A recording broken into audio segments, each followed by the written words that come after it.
Bismillahirrahmanirrahim. Alhamdulillah wassalatu wassalamu ala Rasulillah wa ala alihi wa sahbihi wa wala. Subhanaka la ilma lana illa ma 'allamtana innaka antal alimul hakim. Rabbi shrah li sadri wa yassir li amri wa hlul 'uqdatam min lisani yafqahu qawli. Allahumma astur 'awrati wa amin rawati. Allahumma astur 'awrati wa amin rawati. Allahumma astur 'awrati wa amin rawati. Amin ya rabbal alamin. Kita mulakan dengan kita membaca Ummul Kitab Suratul Fatihah, hadiah kepada Nabi Muhammad SAW dan juga para ahli keluarganya serta para isterinya serta para sahabat-sahabatnya insya-Allah. Al-Fatihah. A'udzu billahi minasy syaithanir rajim. Bismillahirrahmanirrahim. Alhamdulillahi rabbil alamin. الرحمن الرحيم مالك يوم الدين إياك نعبد وإياك نستعين اهدنا الصراط المستقيم صراط الذين أنعمت عليهم غير المغضوب عليهم ولا الضالين. Amin. InsyaAllah kita mulakan dengan kita baca zikir ya. Tapi saya punya suara tak kuat tau. Jadi suara ibu mesti kena kuat lagi ya. Boleh ya? Okay, insyaAllah. A'udzubillahi minasyaitonirrajim. Bismillahirrahmanirrahim. Allahumma inni uqaddimu ilaika baina yaday كل نفس ولمحة وطرفة يترف بها أهل السماوات وأهل الأرض وكل شيء هو في علمك كائن أو قد كان وأقدم إليك بين يدي ذلك كله لا إله إلا الله محمد رسول الله في كل لمحة ونفس عدد ما وسعه علم الله لا إله إلا الله محمد رسول الله في كل لمحة ونفس عدد ما وسعه علم الله لا إله إلا الله محمد رسول الله في كل لمحة ونفس عدد ما وسعه علم الله اللهم أنت ربي لا إله إلا أنت خلقتني وأنا عبدك وأنا على عهدك ووعدك ما استطعت أعوذ بك من شر ما صنعت أبوء لك بنعمتك علي وأبوء بذنبي فاغفر لي فإنه لا يغفر الذنوب إلا أنت أستغفر الله للمؤمنين والمؤمنات أستغفر الله للمؤمنين والمؤمنات أستغفر الله للمؤمنين والمؤمنات اللهم صل على سيدنا محمد عبدك ونبيك ورسولك نبي الأمي وعلى آله وصحبه وسلم اللهم صل على سيدنا محمد عبدك ونبيك ورسولك نبي الأمي وعلى آله وصحبه وسلم. اللهم صل على سيدنا محمد عبدك ونبيك ورسولك نبي الأمي وعلى آله وصحبه وسلم. اللهم صل على سيدنا محمد وأنزله المقعد المقرب عندك يوم القيامة. اللهم صل على سيدنا محمد وأنزله المقعد المقرب عندك يوم القيامة. اللهم صل على سيدنا محمد وأنزله المقعد المقرب عندك يوم القيامة. بسم الله الرحمن الرحيم. والعصر إن الإنسان لفي خسر إلا الذين آمنوا وعملوا الصالحات وتواصوا بالحق وتواصوا بالصبر. بسم الله الرحمن الرحيم. والعصر إن الإنسان لفي خسر إلا الذين آمنوا وعملوا الصالحات وتواصوا بالحق وتواصوا بالصبر. بسم الله الرحمن الرحيم. والعصر إن الإنسان لفي خسر إلا الذين آمنوا وعملوا الصالحات وتواصوا بالحق وتواصوا بالصبر. بسم الله الرحمن الرحيم.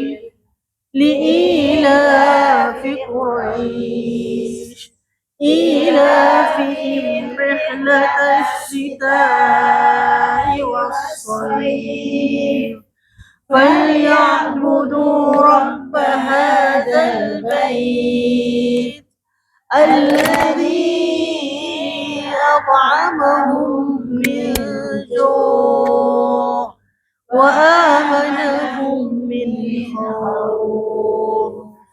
بسم الله الرحمن الرحيم.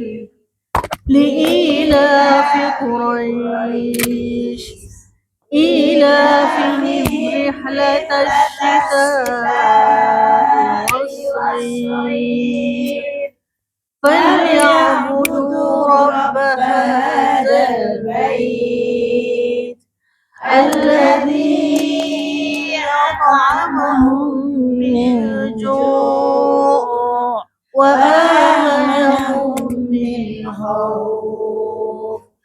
بسم الله الرحمن الرحيم. لإيلاف قريش إيلافهم رحلة الشتاء والصيف فليعبدوا رب هذا البيت الذي أطعمهم من جوع وآمنهم من خوف. بسم الله الرحمن الرحيم. قل أعوذ برب الفلق من شر ما خلق ومن شر غاسق إذا وقب ومن شر النفاثات في العقد ومن شر حاسد إذا حسد.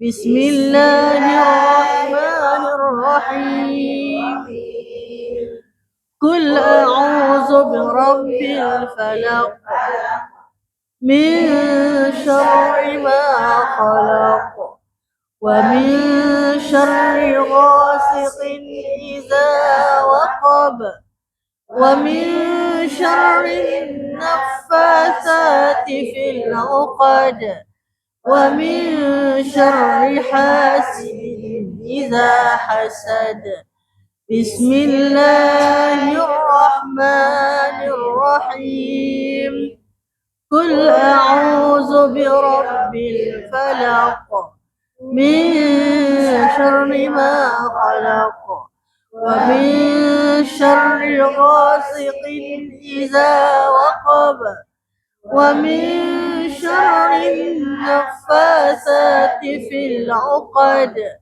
ومن شر حاسد إذا حسد بسم الله الرحمن الرحيم ألم نشرح لك صدرك ووضعنا عنك وزرك الذي أنقض ظهرك ورفعنا لك ذكرك فإن مع العسر يسرا إن مع العسر يسرا فإذا فرغت فانصب وإلى ربك فارغب صدق الله العظيم بسم الله الرحمن الرحيم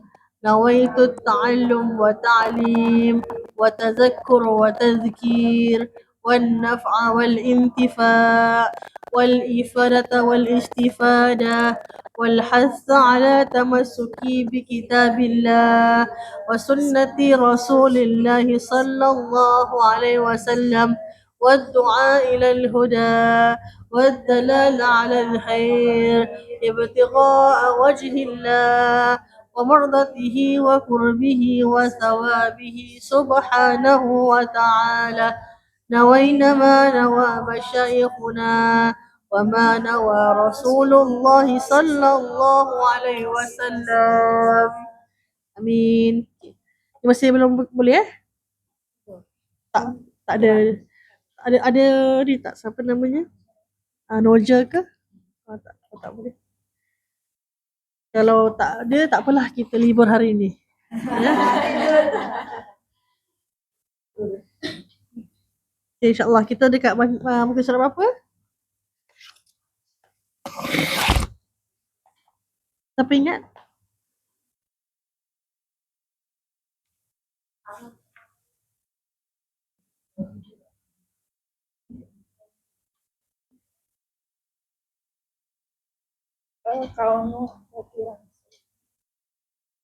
Oh no. Halaman 15. Kalam dah habis kalam? Kalam kemarin terakhir. Akhir. Okay.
Okay.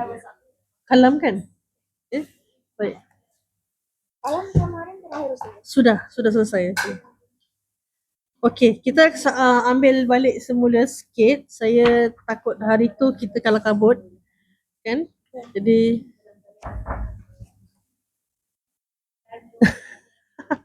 okey, dan kita tak apa. Kita tunggu dulu lah.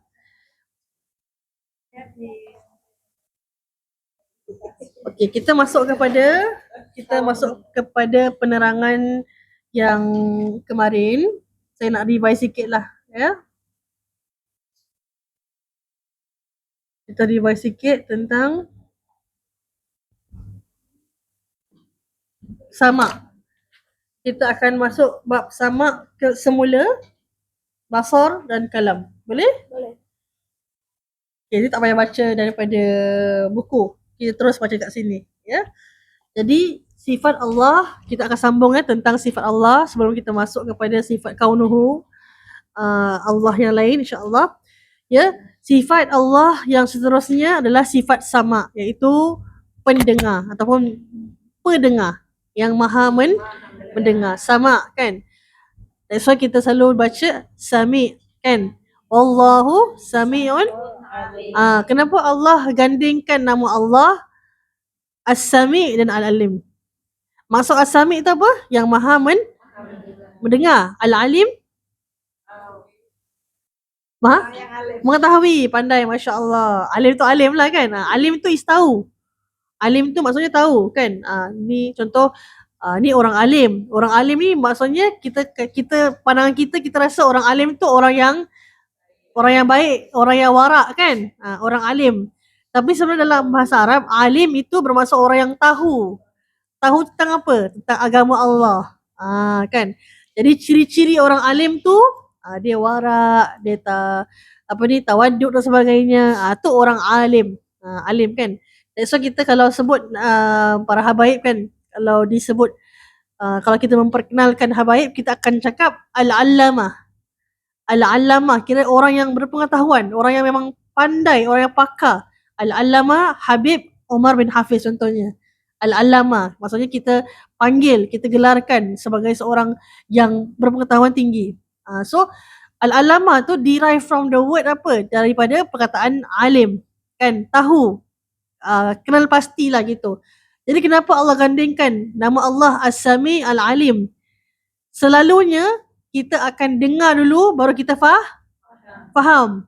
Selalunya kita akan dengar dulu baru kita tahu. Kan? Contohnya kalau kita tak tahu baca buku, tak tahu baca Al-Quran, tak tahu baca Iqra, apa kita buat? Mendengar. Kita dengar dulu kan? Ingat tak peristiwa yang bagaimana Rasulullah cakap dengan Jibril kan? Cakap dengan Jibril apa? Dekat Gua Hira. Apa yang Jibril cakap dengan, apa yang maka Jibril cakap dengan Nabi Muhammad time tu? Apa perkataan tu? Iqra. Betul tak? Masa Nabi Muhammad dekat atas gunung, dekat atas jabal, dalam Gua Hira, sorang-sorang diri, malam-malam, tak ada orang, tiba-tiba ada seorang datang, masuk ke dalam Gua Hira, cakap dengan Nabi, Iqra. Kita kalau jadi orang atas gunung, sorang-sorang, tak ada lampu, tak ada handphone, tiba-tiba orang panggil kita Iqra, apa kita cakap? A'udzubillahi minasyaitonirrajim kan? Kita dah baca-baca dah kan? Segala macam doa lah kita baca, takut apa? Ada jin kan? Tapi Nabi Muhammad seorang yang berani kan? Dia kata, Iqra, saya tak tahu baca. I don't know how to read. Ana al-arif, tak tahu baca. Apa kata malaikat lagi? Iqra, baca. Kata Nabi, saya tak tahu nak baca. Kan? Bukan orang kata sombong tapi tak tahu baca, betul tak tahulah. Kata malaikat yang ketiga kali, Iqra, bacalah. Apa respon Nabi? Sama juga. Saya tak tahu. I cannot read. Kan? So Nabi ni seorang yang ummi. Ummi tu maksudnya bukan ummi tu maksudnya emak kan? Itu ummi yang lain. Ni ummi, U-M-M-I Y. Ummi means tak tahu baca. Tak tahu baca, tak tahu tulis. Nabi tak tahu baca, tak tahu tulis. Ada hikmahnya. Kita rasa macam tak ada hikmah. Nabi tak tahu baca, tak tahu tulis. So tak sempurnalah Nabi tu.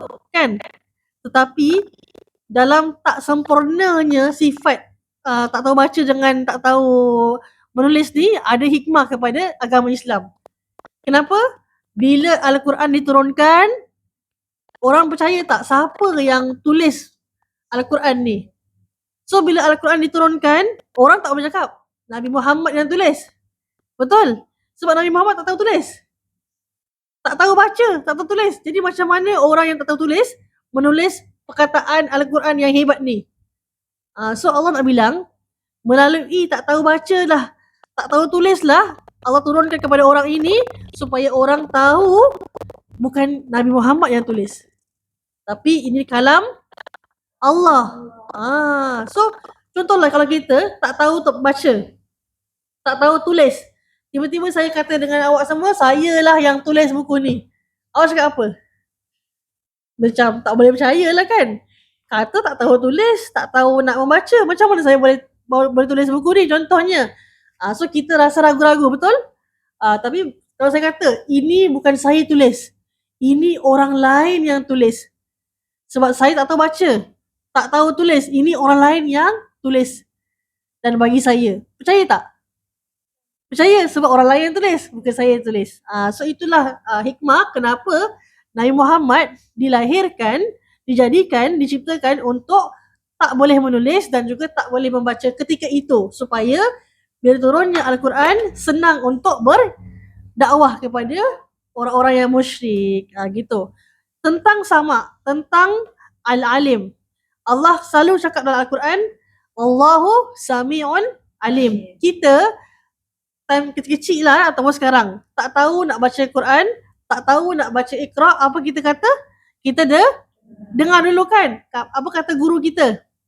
Contoh, okey baca ni, baca, contoh kan. Baca, tak tahu kita nangis kan. So gitu kan, kalau tak tahu kita nangis lah, tak tahu nanti sedih-sedih, sedih-sedih kan, tak tahu sebab yelah takut kena marah lah. So apa kata guru? Okey, saya baca, awak repeat kan, awak ulang, saya baca, awak ulang. Itu apa? Sama kan? Lepas sama, apa jadi? Kita tahu. Sebab tu Allah gandingkan sifat Allah As-Sama' dan Al-Alim dalam Al-Quran. Nak bilang apa? Allah ni, contoh Allah ni memang tahu sebenarnya. Dan Allah memang mendengar. So bila gandingkan bertambah kita yakin dengan Allah Subhanahu Wa Taala. Jadi wajib bagi Allah bersifat dengan sifat sama, dan mustahil bagi Allah bersifat dengan sifat samam ataupun tuli, tak dengar. Okey? Kalau kita orang yang tak dengar, kita panggil pun tak disahut kan, sebab kita pekak. Jadi Allah wajib ada sifat sama tu. Kalau tak ada sifat sama, buat apa Allah kata dalam Quran? Wallahu Sami'un Alim kan? Okay. Tu sama. Sekarang kita masuk basar pula. Kita ni just sekali lalu untuk kita recap. Basar tu adalah sifat Allah yang melihat. Lawan sifat Allah yang melihat adalah sifat ama, iaitu buta. Kalau Allah bersifat dengan sifat yang tak nampak, kita buat apa-apa pun Allah tak nampak. Tapi kata Allah, awak buat apa pun, awak cakap apa pun dalam hati, Allah Maha mendengar, Allah Maha melihat. Kita boleh depan orang, depan kawan-kawan kita, depan majikan kita action buat kerja, betul? Kan? Jangan kita ketawa ni. Ni contoh. Depan majikan, kita mop sana, kita mop sini, kan? Tak ada majikan, apa kita buat? Kita buat kerja lah. Jawab macam itu. Jangan jawab yang lain.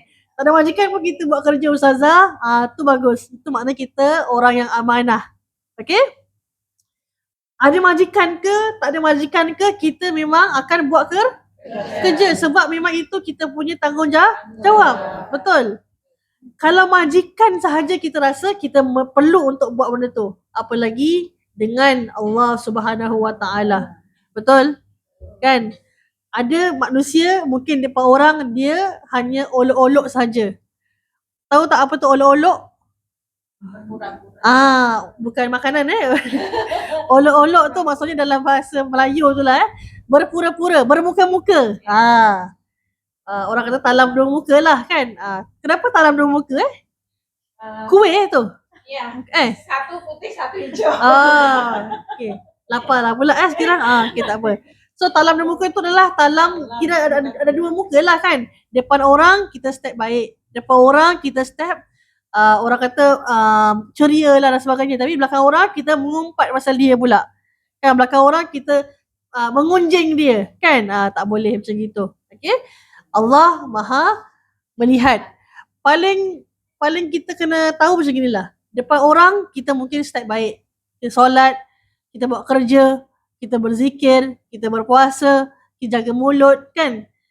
Cakap dengan orang, jangan cakap macam gitu, tak baik. Tapi belakang orang, apa kita buat?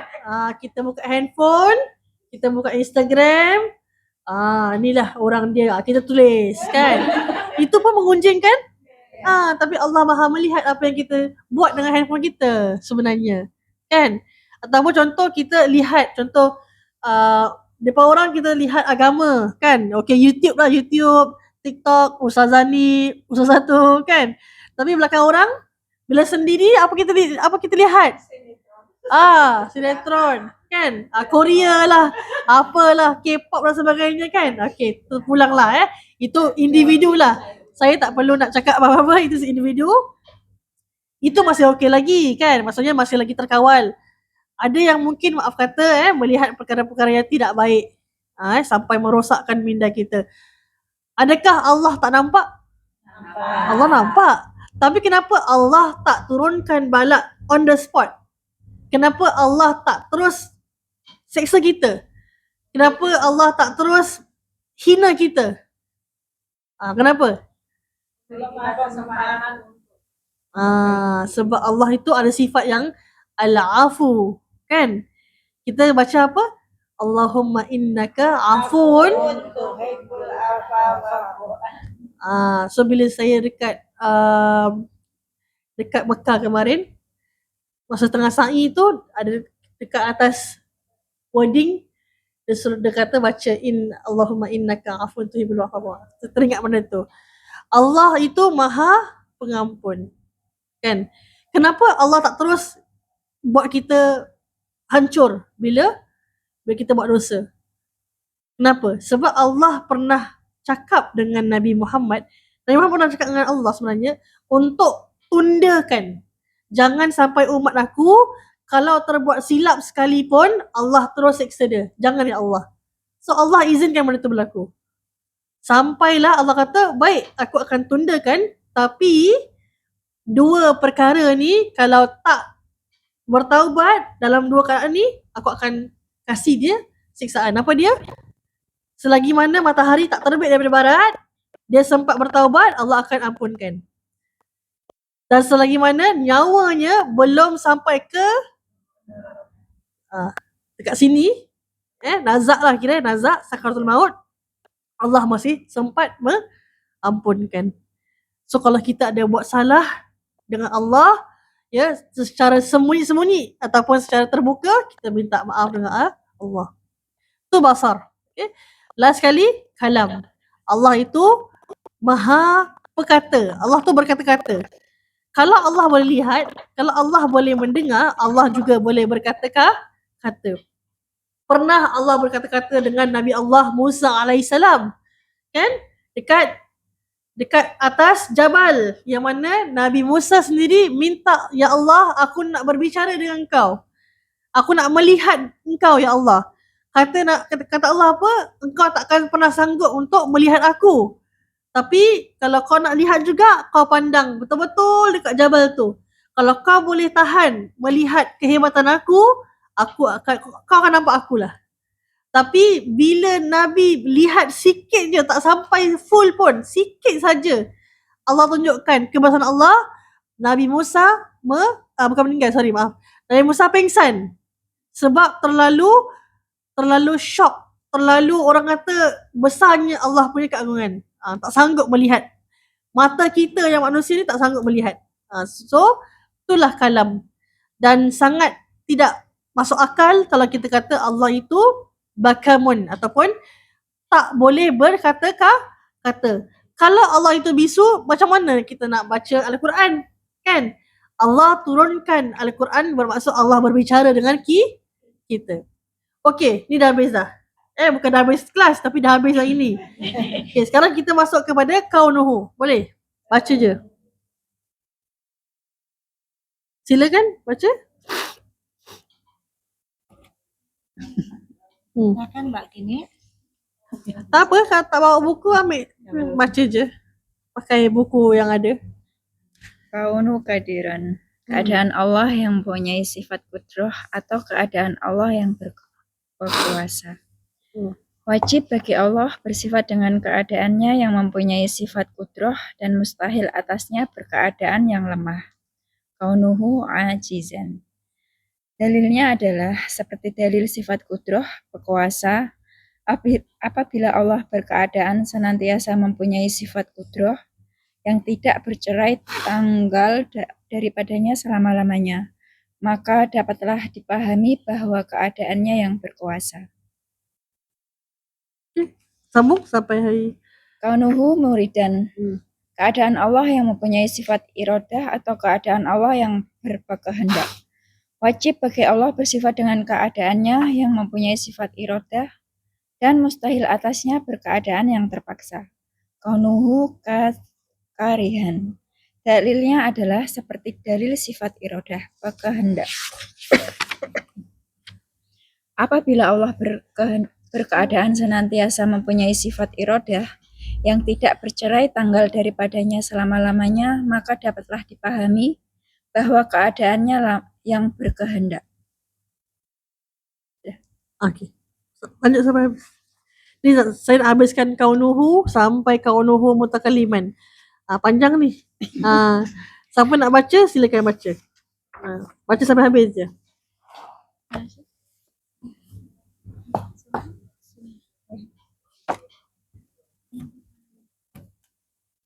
Kaunuhu aliman, keadaan Allah yang mempunyai sifat ilmu, keadaan Allah yang berpengetahuan. Wajib bagi Allah bersifat dengan keadaannya yang mempunyai sifat ilmu, dan mustahil atasnya berkeadaan yang jahil. Kaunuhu jahil. Dalilnya adalah seperti dalil sifat ilmu, pengetahuan.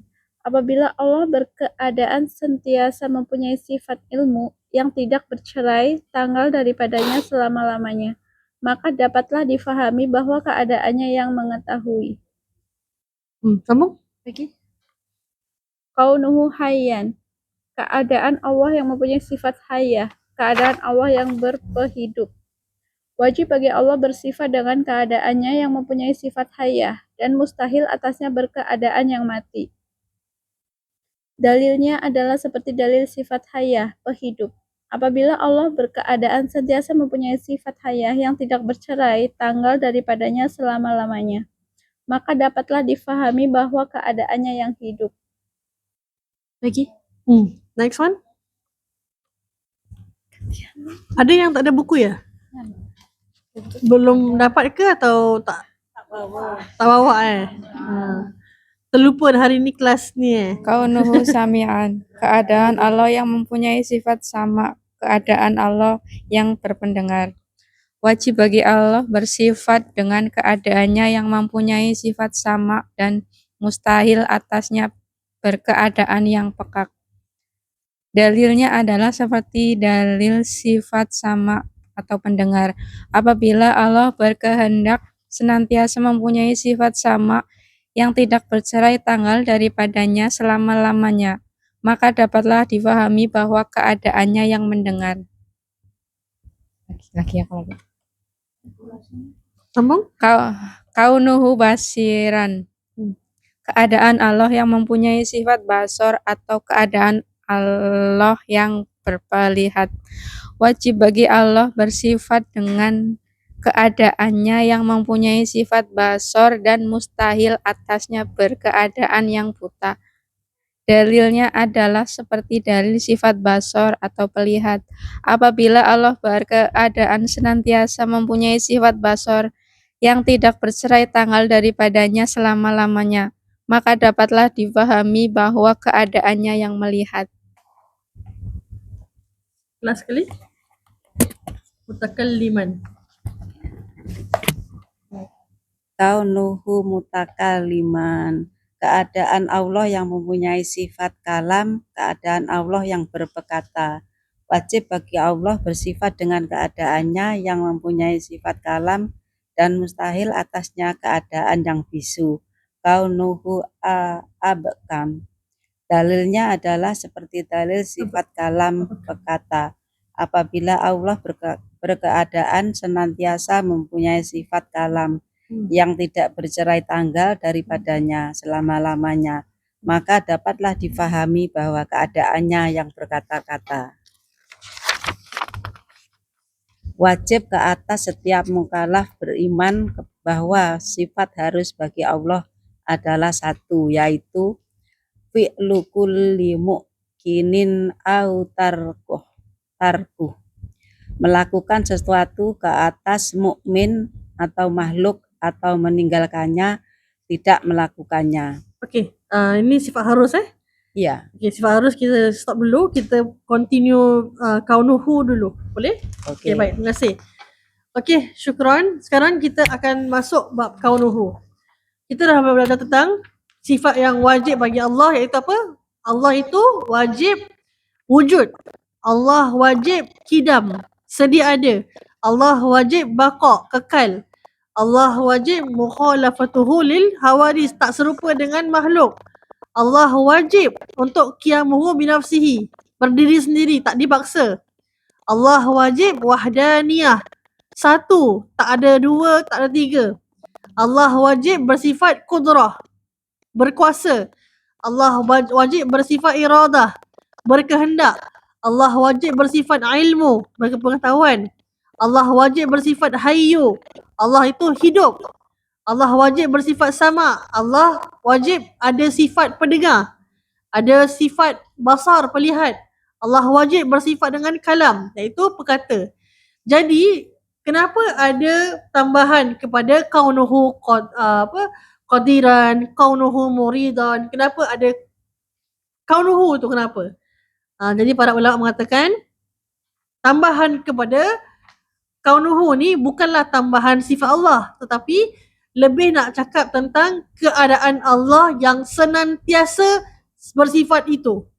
Contohnya, Allah bersifat apa? Allah bersifat dengan keadaan qudrah. Allah sentiasa bersifat dengan sifat berkuasa. Tak ada satu momen pun, tak ada satu keadaan pun yang Allah merasakan yang Allah tidak berkuasa. So that's why namanya kaunuhu qadiran. Allah sentiasa, selalu and forever and ever bersifat dengan sifat qadiran. Itu maksud kaunuhu tu. Seterusnya, kaunuhu muridan. Allah bersifat dengan sifat berkehendak. Maksudnya Allah tak ada pun sama sekali dalam keadaan Allah rasa terpaksa buat benda. Contoh, dulu Allah ciptakan apa? Ciptakan bangsa jin. Betul? Sebelum manusia, sebelum Nabi Adam AS dan Siti Hawa, ya, isteri baginda, menginap di dunia, menginap di bumi, siapakah bangsa yang Allah cipta dulu? Allah cipta bangsa jin. So dulu bangsa jin banyak melakukan kerosakan di bumi, kan? Lalu Allah cipta manusia. Adakah Allah terpaksa mencipta manusia sebab bangsa jin tu buat kerosakan? Tidak. Itu sifat harus bagi Allah, terpulang bagi Allah lah, kan? Nak buat apa pun pada Allah, itu terpulang pada Allah. Tapi Allah berkehendak, Allah ada sifat iradah. Allah nak ciptakan manusia. Sebab tu disebabkan bangsa jin buat bangsa jin buat kecoh ke tak buat kecoh pun, Allah tetap berkehendak nak ciptakan manusia. Itu maksud kaunuhu iradah ataupun muridan. Kaunuhu aliman, keadaan Allah yang sentiasa berpengetahuan. Kita sebelum kita besar ni tak tahu tentang, mungkin tak tahu tentang baca Al-Quran, kan, tak tahu tentang fikir, tak tahu tentang hadis. dah masuk pondok, dah masuk sekolah, dah masuk madrasah, baru kita tahu Allah tak macam itu. Allah tak seperti manusia. Allah tak seperti makhluk.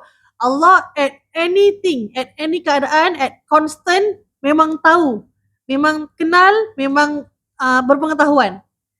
Allah bukan baru saya bukan apa, Allah tu bukan dalam sifat yang macam dulu Allah tak tahu, sekarang Allah tahu. Tak macam itu. Itu tak applicable to Allah. Itu kita. Dulu tak tahu, sekarang jadi tahu. Apa dia? Okey, tak ingat. Dulu tahu, tapi tak ingat kan dan sebagainya. Tapi tidak pada Allah. Sama juga dengan kaunuhu hayyan. Allah bersifat sentiasa hidup. Tak ada keadaan pun yang mana Allah pernah mati dan hidup balik. Tak ada. Itu bukan cerita dongeng, hidup mati, hidup balik ke apa, bukan. Itu semua cerita yang tak betul. Allah sentiasa hidup. Kaunuhu sami'an. Allah sentiasa mendengar. Daripada sebelum bangsa manusia pun diciptakan, Allah memang ada sifat mendengar. Allah memang sifat mendengar. Macam gitu. Itu kita faham. Allah itu bersifat basiran, melihat. Allah melihat. Allah melihat kita buat apa saja. Allah melihat bangsa jin buat kerosakan, betul? Allah melihat bangsa malaikat buat kebaikan, betul? Semua tu Allah lihat sebenarnya. Dan Allah boleh lihat semasa tu, kemungkinan semasa tu sebelum manusia diciptakan, Allah tahu dah siapa yang Allah akan cipta. Allah berpengetahuan begitu sekali. Kita tak tahu. We never know. Kita balik ni tak tahu nak masak apa, betul? Tapi Allah dah tahu dah. Allah dah tahu dah kita nak masak apa, kan? Kita tak tahu, mungkin tak tahu nak masak ke tak masak Ataupun sekarang kita rasa kita dah balik nak masak apa, nasi contoh. Sekali kita balik tak masak nasi, kita masak mi. Tapi Allah tahu kita akan masak mi. Macam gitu. So kita ni bukan ada, kita tak macam gitu. Kita tak tahu jadi tak tahu. Tapi Allah constantly tahu sahaja. Dan akhir sekali, Allah itu bersifat dengan berkata-kata, atau Allah itu bersifat dengan mutakalliman. How to know is when kita solat, Allah berbicara dengan kita. We are talking to Allah. Bila masa kita cakap dengan Allah, bila kita tahiyat akhir, kan kita baca apa? At-tahiyatu mubarakatuh salawatu tayyibatu lillah, assalamu alayka ayyuhan nabiyyu, kan? Itu semua sebenarnya dialog Nabi dengan Allah dan doa kita dengan Allah. Bila kita baca doa, bila kita baca doa kunut lah, kan? Macam mana kita baca doa kunut? Senyum je semua? Solat subuh tak? Solat subuh kan? Dan sekali Allah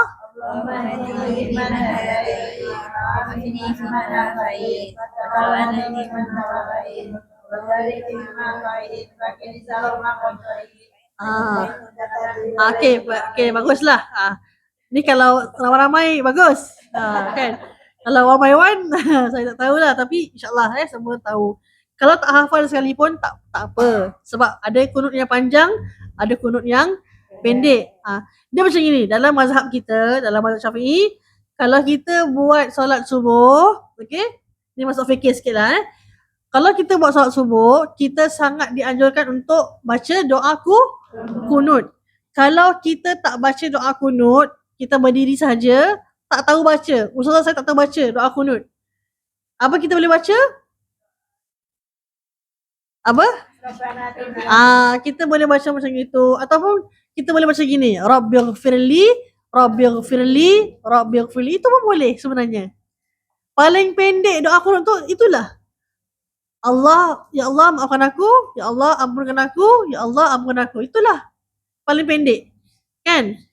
Nanti bila kita pergi umrah, insyaAllah, amin Kalau kita pergi umrah, kalau kita pergi Saudi Arabia, kalau kita pergi Makkah Madinah, imam tak baca kunut. Betul? Sami Allahu liman hamidah, Rabbana lakal hamd.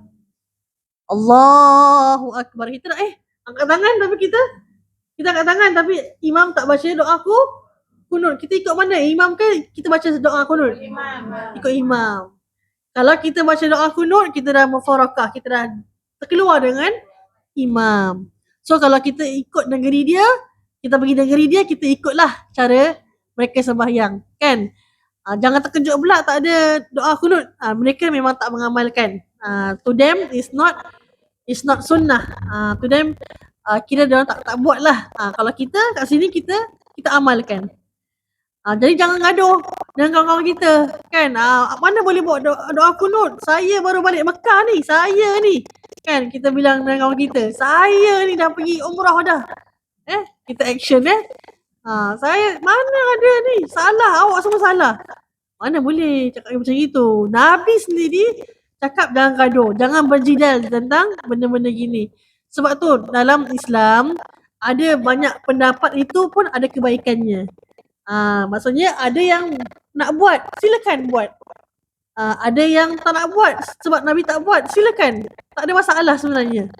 Sebab kalau kita buat pun dia tak melanggar kita punya syariat.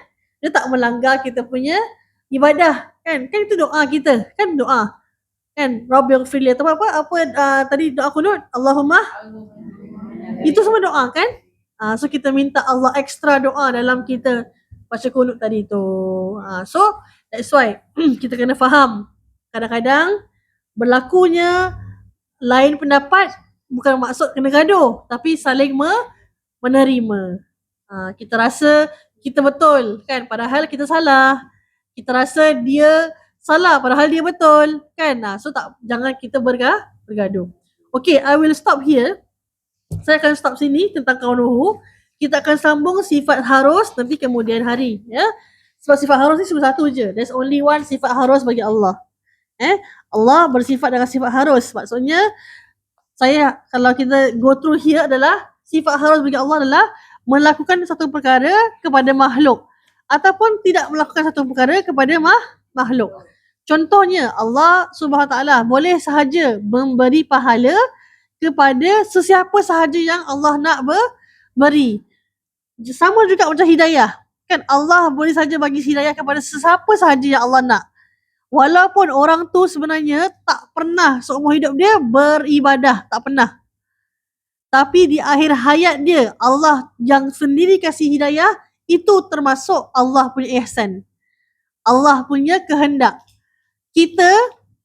Kalau kita mungkin tak kasih, kan? Mana boleh, tak fair. Dia satu seumur hidup dia tak pernah ibadah, tak pernah solat, tak pernah bayar zakat, tak pernah puasa. Tiba-tiba Allah kasih hidayah, terus masuk syurga. Wah, tak fair ni. Saya ni, kan, daripada kecil pakai tudung, kena pergi madrasah, kan? Kena baca Quran, kena puasa, kena bayar zakat. Lepas tu Allah kata, dia masuk syurga dulu pula. Sebab dia tak ada dosa. Kita rasa tak fair, kan? Tapi itu Allah punya sifat harus lah. Allah nak kasih siapa sahaja nak masuk syurga, terpulang bagi Allah. Kita adalah just doa untuk diri kita, ya Allah, semoga kita terpilih oleh Allah untuk masuk syurga tanpa hisab, kan? Dimudahkan untuk masuk syurga. Semua kita punya amalan kita buat kita lebih senang masuk syurga. Ketahuilah bukanlah kita punya amalan yang buat kita masuk syurga, kan? Tapi apa yang buat kita masuk syurga sebenarnya? Redha Allah, rahmat Allah, kan? Kalau Allah pandang kita, kesian pada kita, kan? Kesian Ibu Amy contohnya, kan? Okeylah, syurga lah, masuk syurga. Apa kita rasa? Alhamdulillah lah, kan? Allah kesian pada kita, kan? Kesian Ibu ni, kan? Kita rasa macam kalau kita ada sifat ihsan, kita kan mudah tersentuh dengan orang, kan? Kita rasa ada soft spot, maksudnya kita kesian dengan orang tu, senang. Terusik hati kita dan kita akan lebih sifat kasih sayang tu lebih pada dia, kan? So itulah kita nak daripada Allah. Allah sayang pada kita, redha pada kita, dan bila Allah jumpa kita kat padang mahsyar nanti, nampak kita kesian, okeylah kesian dia. Masuk syurga terus. Tak payah hisap, kan? Kita suka, kan? Kalau Allah nampak kita kesian gitu, kan? Masuk syurga terus. Tak payahlah susah, tak payah kasih dia panas. Masuk terus, malaikat bawa dia masuk terus ke syurga. Best, kan? Kita rasa macam, wah, bestnya kita macam VIP gitu, kan?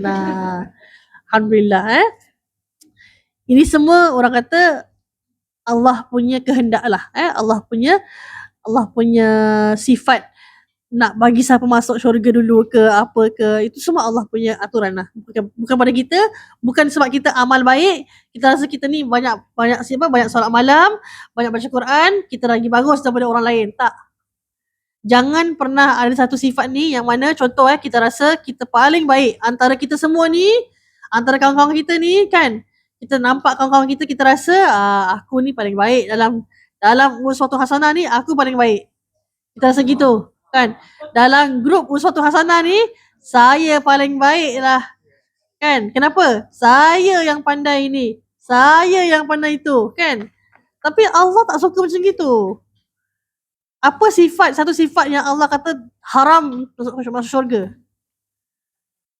Sifat takabur, sifat sombong. Allah kata siapa ada sifat sombong walaupun sekecil zarah pun tak boleh masuk syurga. Apalagi bau syurga.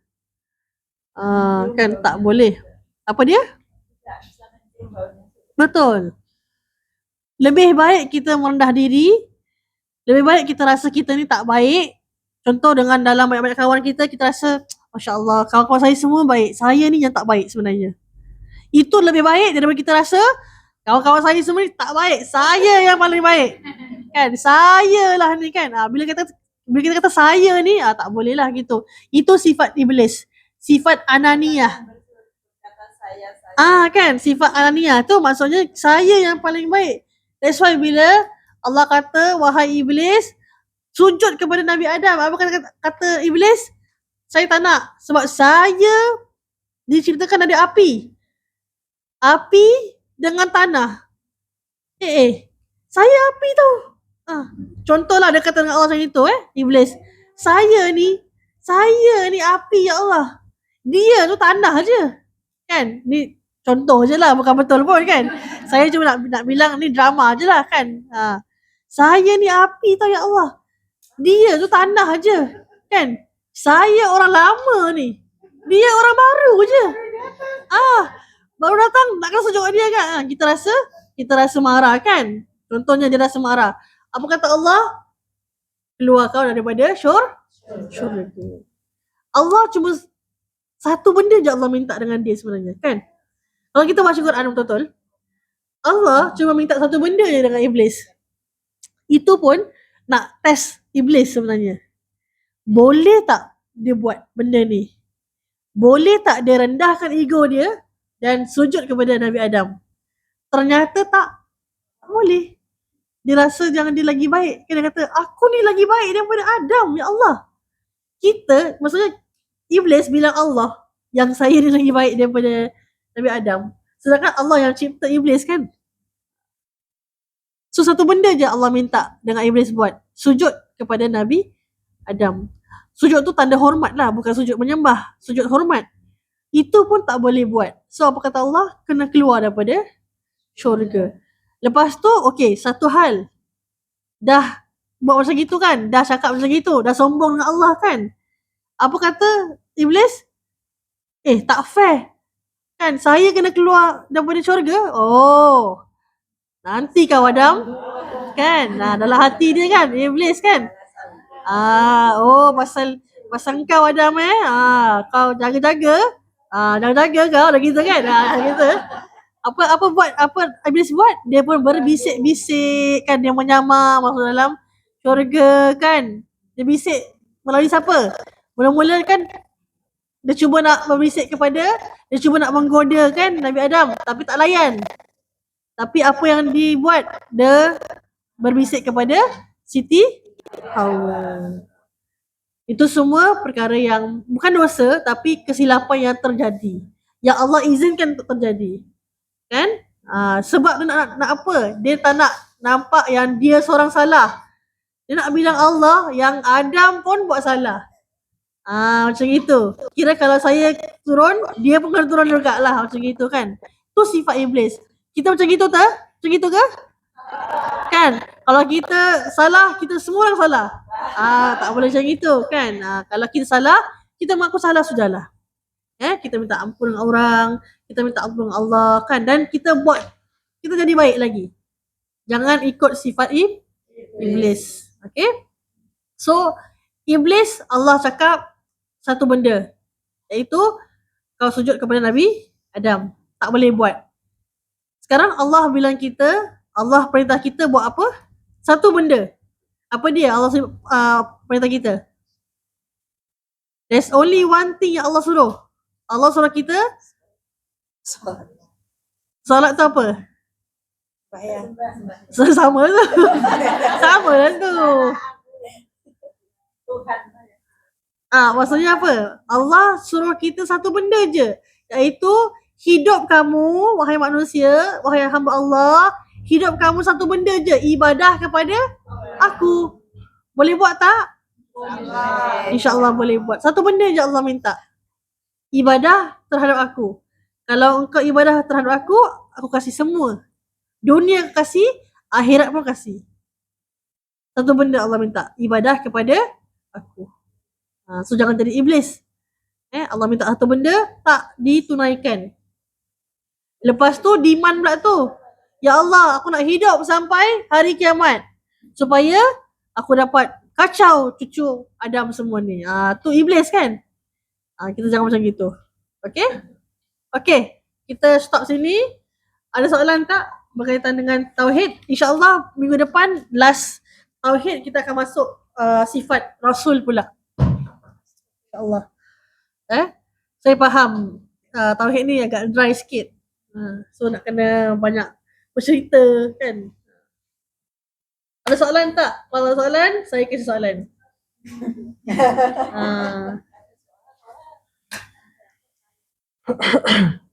Tanya selain di topik ini ya saya. Boleh insyaAllah. Setelah sholat ba'da maghrib itu lebih baik kita sholat niat awabin atau taubat? Awabin. Jadi awabin sama taubat sama? Lain. Tapi setelah maghrib boleh sholat taubat? Boleh. Tak ada masalah. Tapi awabin lagi baik. Sebab apa? Sebab Nabi sendiri kata solat awabin. Ada yang solat berapa harakat? Berapa harakat pula kan, saya tak salah. Berapa rakaat? Awabin berapa rakaat? 4 atau 6. 4 atau 6. So kita selain ba'diyah ya. Selain ba'diyah gandeng sama maghrib. Ba'diyah. Awabin lain. Yes betul. Kalau ikut mazhab Syafi'i, kita lainkan. Tapi kalau kita nak buat taubat dan awabin atau awabin dan taubat boleh, tak ada masalah. Boleh, tak ada masalah. Boleh. Dua. Cuma diutamakan solat awabin. Sebab apa? Sebab awabin solat tempohnya tak itu. Ba'da maghrib sebelum isyak. Kalau solat taubat, anytime you boleh solat taubat. Itu tak terikat dengan waktulah taubat tu kan. Selagi kita boleh solat yang bukan waktu tahrim, waktu haram, kita boleh solat. Kalau awabin, dia terikat dengan waktu. Iaitu selepas maghrib, sebelum isyak. There's no istilah solat awabin lepas subuh ke, lepas zuhur ke, tak ada kan. Yang ada pun solat rawatib. Betul? Kalau solat sunat taubat, bila-bila kita boleh buat kecuali waktu yang haram. Itu pun ada perbahasan ulama kata boleh kita solat taubat dalam waktu haram. Tengok keadaan. Which keadaan kita. Tengok macam mana. Tapi selalunya kalau waktu tahrim, waktu yang diharamkan, jangan kita solat apa-apa pun sebab nak menghormati perintah Allah. So antara solat taubat dengan awabin, saya sarankan daripada apa yang ulama sendiri kata, apa yang Nabi sendiri kata, solat awabin. Kenapa solat awabin tu sangat bagus. Pahala dia banyak. Cuba saya tanya semua. Apa pahala orang yang konsisten buat solat awabin? Okey, tak tahu? Google. Sekarang Google. Siapa yang tak apa, Google sekarang. Apa dia jawapan dia? Solat awabin ni apa dia punya fadilat dia? Kalau boleh kasih hadis, lagi bagus. Saya suka kalau fadilat ada hadis. Jadi kita ni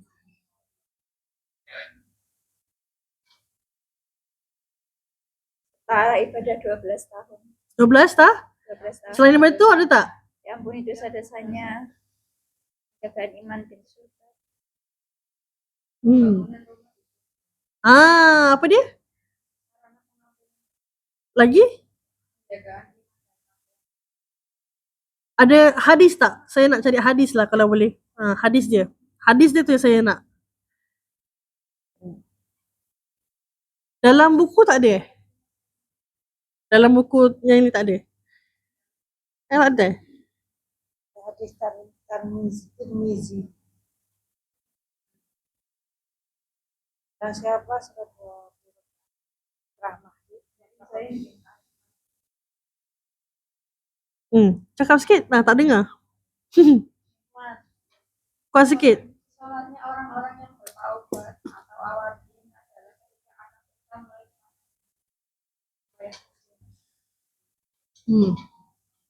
Selain daripada tu, tadi yang 12 tahun tu? Daif lemah. Hadis riwayat Imam Tirmizi dan Ibnu Majah dari Abu Hurairah.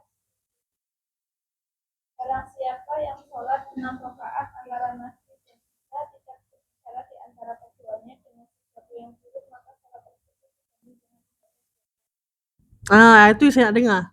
Maksudnya lepas maghrib, syarat nak dapat pahala 12 tahun ibadah ni, syarat dia tak mudah. Sebab lepas kita bagi salam, Assalamualaikum warahmatullahi, Assalamualaikum warahmatullahi, kita berzikir kan? Kita dah semua kita semua, lepas tu terus kita amin, kita dah salam semua kan? Lepas bagi salam tu, dah salam tu, orang mesti akan cakap kan? Akan tanya kan, apa khabar kan, nak pergi mana lepas ni.